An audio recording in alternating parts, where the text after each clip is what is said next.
şu an basın toplantısı yapacağız. Buradayız. Tamam mı?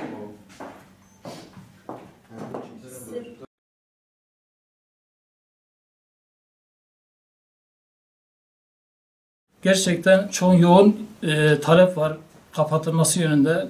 Esnafımız gerçekten çok büyük ilgi ve ilgi göstererek şu an dükkanlarını kapatmış durumdalar.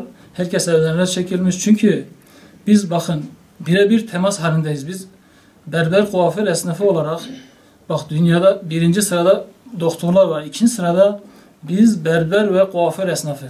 Birebir insanlara temas halinde oluyoruz.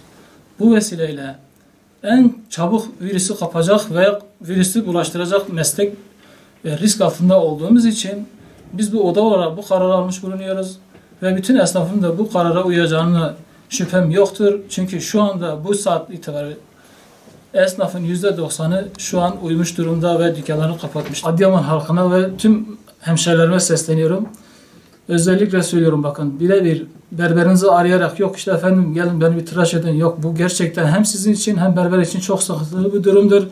Sizden istirham ediyorum değerli hemşerilerim. Sizden istirham ediyorum tekrar altını çizerek ne olursunuz berberinizi arayarak, berberinizi zor durumda bırakarak, kuaför esnafınızı zor durumda bırakarak illa gelin beni tıraş edin demeyin. Kapalı kalacak süre içerisinde doğru evet hepimiz sıkıntı yaşayacağız ama arkadaşlar sonuçta bu bir sıkıntı. Bu tek ilimizde ve ülkemizde değil, dünyayı saran bir sıkıntı bak. Herkes kendi çapında bireysel olarak bu sonuçlara ister istemez evet sıkıntı yaşayacağız, katlanmamız lazım. İleriki günlerde süre inşallah daha durum düzelir, en kısa zamanda dükkanımızı açarız. Ama ola ki inşallah olmaz tabii temelimiz o. Bir sıkıntı büyürse, ilerlerse de bu süre uzayabilir. Bu bir hafta belki 2 hafta belki 3 haftaya çıkabilir.